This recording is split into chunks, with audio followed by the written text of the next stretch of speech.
Hi folks, so as you can see, it is a little bit of a foggy day. Lots of humidity in the air, including this mulch pile. It's got a lot of humidity, and that's good because the more water that's in your mulch pile, the quicker it will break down, and the less chance of having termites come around, because they don't like sopping wet wood. And here I have my wood ash. As you can see, pieces of the wood, and they're not completely burnt down, and that's good because as it goes into I'm going to dump it into the mulch pile, and it's going to add the right type of pH, and I'm going to also stir around my mulch pile because that helps to aerate it and also helps in breaking it down. So I'm going to do that and just freshen up this whole area, and I will show you what else happens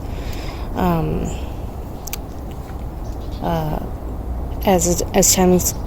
I will show you what happens as time goes on with that mulch pile, whether it breaks down, because it is somewhat breaking down, but it's hard to tell from my videos for you folks, and it's only been a couple weeks, but it has compressed down, and my goal is to kind of churn it every so often, not the entire pile, just churn one area or another, and as long as it's stacked really high, it'll be really hot underneath. So yesterday I saw parts of the pile.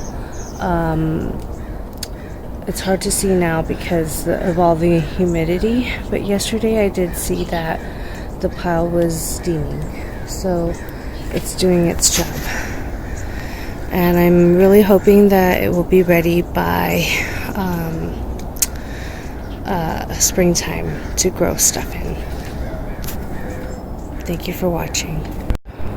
So folks, here is the wood ash, and some charcoal also was in there the first round, and I'm just gonna mix it into this pile, kind of bury it, and then at another time I'll throw some compost or something, and it'll just help it break down much faster and aerate it. And this is from the second, basically it was from 2 times that the kids and my husband were having hot cocoa and sitting in front of the fire pit and just enjoying an evening together, and another time they roasted marshmallows. So you know, as long as they enjoy it, we'll keep on doing it, and we'll use that material to help our garden with its pH. So I'm going to till it over. So if you look closely, this is what I just tilled over onto the ash, and there's a lot of leaf mold. It's grayish colored, and it was probably hot under here because there's a lot of steam coming up from it. I'm thinking it's heat from this pile. It's about 3 feet tall over here, and in some parts 2 feet tall. So it's just breaking down and creating heat in the process from the bacteria breaking down the leaves. And next I'm going to add water because it likes to be moist. And I hope that you give this a try as soon as the city allows you to get mulch, or you can call wood chip drop. So give it a try and tell me how it goes for you. So this was our initial wood burner, and we would just open this here. It's like a little chimney to keep warm outside, and the people who used to own this place left it behind, and it wasn't that rusted, but it's starting to get rusty over the years because we've kept it outside. And as you can see, there's still fresh ash from my husband and the kids doing some more not grilling, but enjoying the flames and roasting marshmallows. And up here I have a little menagerie of succulents. Here's my Christmas cactus, and this one, it looks like fishbone. I have no idea what it's called, cactus or succulent. And there's some stacked ones, and I like this one. It looks really unique, and it has like holes in there. And then this was the mother plant, and it got really big, so I decided to break it up into 1, 2, it grows really quick, and 3. And then back here I have one, it's called ogre ears. So adorable. It looks kind of like these that have the holes in them, except that they don't have holes in the inside of the opening. And then here are some pagoda, and these are called sunbursts or something like that. They're really pretty because they're tricolored, yellow, pink, and green. Really, really pretty. And more pagoda. Those grow pretty well. And then kalanchoe. This one's going to be a pink color when it opens up. Let me make it clear. There you go.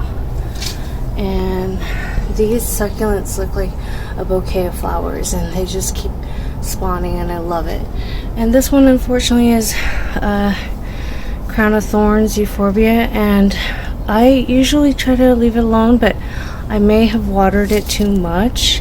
I'm not really sure what I did to it, but I hope it survives. My mom really has a green thumb, and she grows a ton of these, and I hate to bother her to get another one, so I hope it comes back.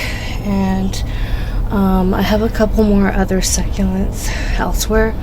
A hanging banana succulent, string of bananas, and let me see, the climbing aloe.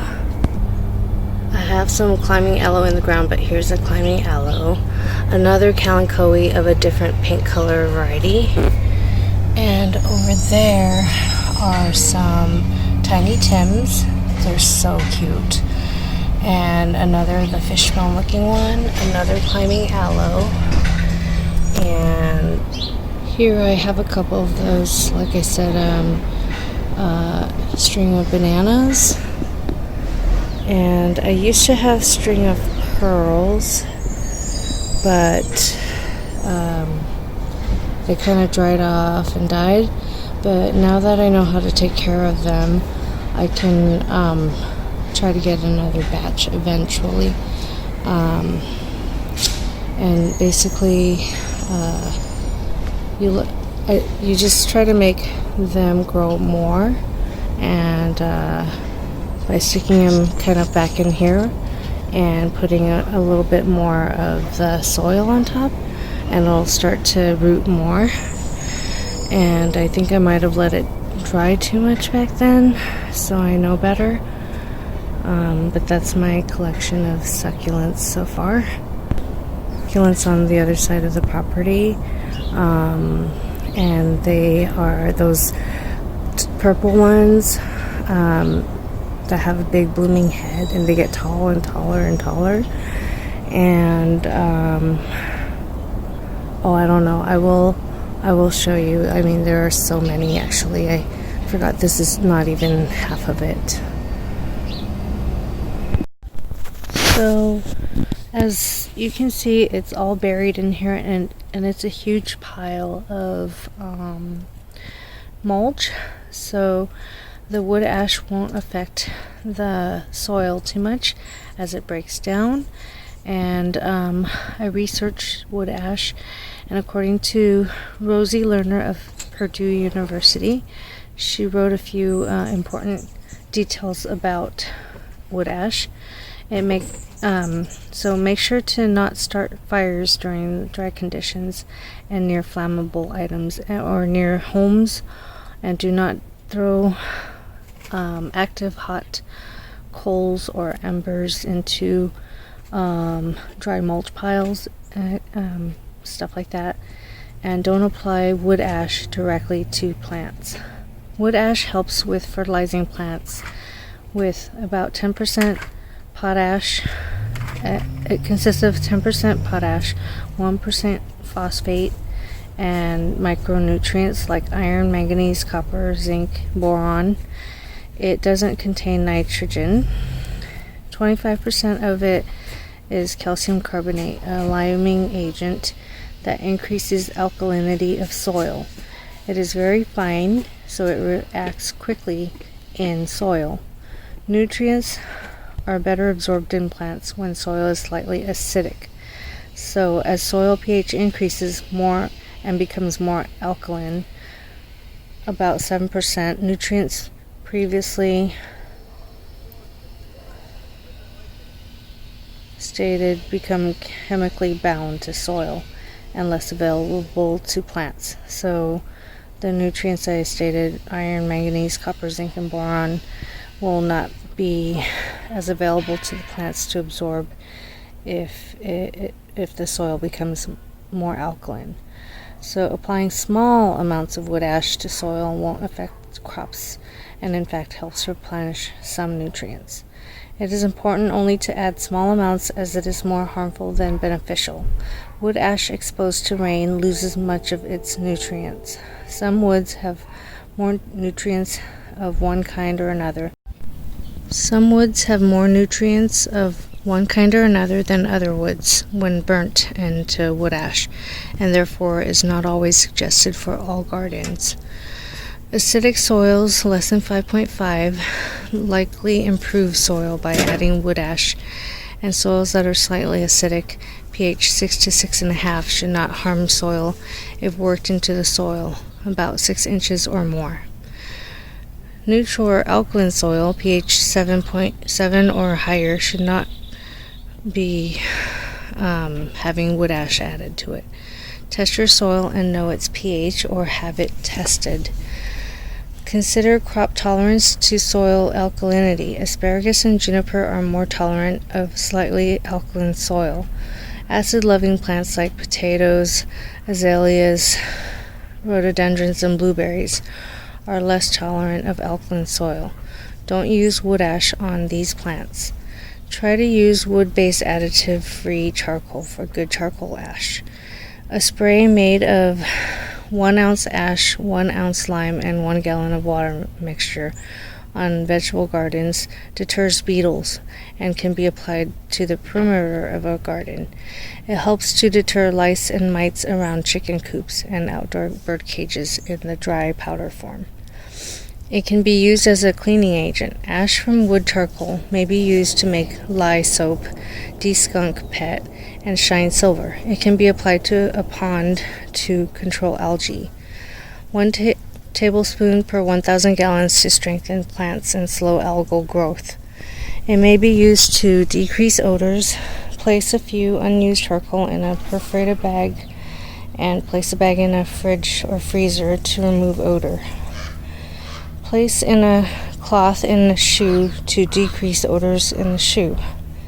Place a few pieces of charcoal in the compost pile to increase carbon content and provide energy to microbes while they decompose organic matter.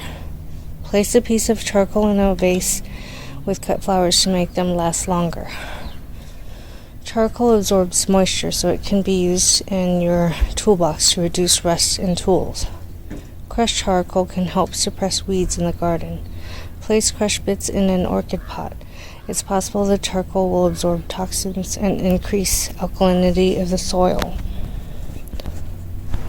So those are the few things I have learned researching pot ash, wood ash, and charcoal ash.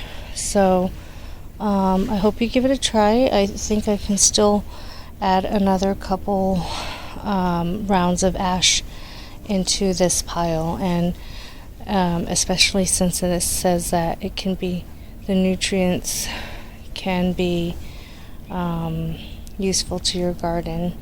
And I know now to keep it away from my blueberries. So you can give it a try instead of tossing it, or you can throw it in your greens bin if you don't like the idea of, or are unsure of the use of the ash. So have a great day.